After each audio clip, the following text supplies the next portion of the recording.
Find the sum of negative 1 to the j power as j ranges from 1 to 100. Here we are adding up several terms, each of which changes just a bit. We know that j starts at 1, so this is going to be negative 1 to the first, plus negative 1 to the second, plus negative 1 to the third, plus negative 1 to the fourth, plus dot, dot, dot, all the way up to negative 1 to the 99th, plus negative 1 to the 100th. Now we know that a negative to an odd power remains negative, and a negative to an even power is positive. So we're going to have negative 1 plus 1, and then minus 1 plus 1.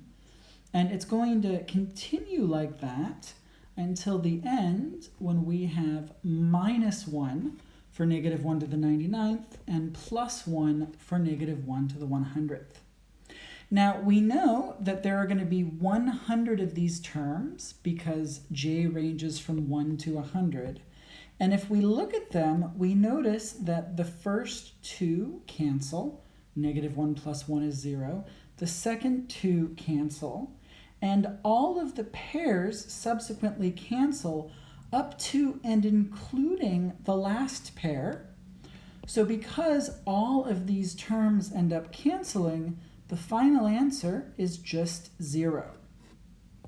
If, on the other hand, this had ranged from 1 to 101, in that situation, we would have had an extra term, negative 1, that didn't cancel, and then the result would have been negative 1. So in this situation, so long as the upper bound is even, all of those are going to cancel out, and we'll end up with 0. But if it's an odd number, we're going to have a negative 1 left over at the end that won't cancel, and the result then would be negative 1.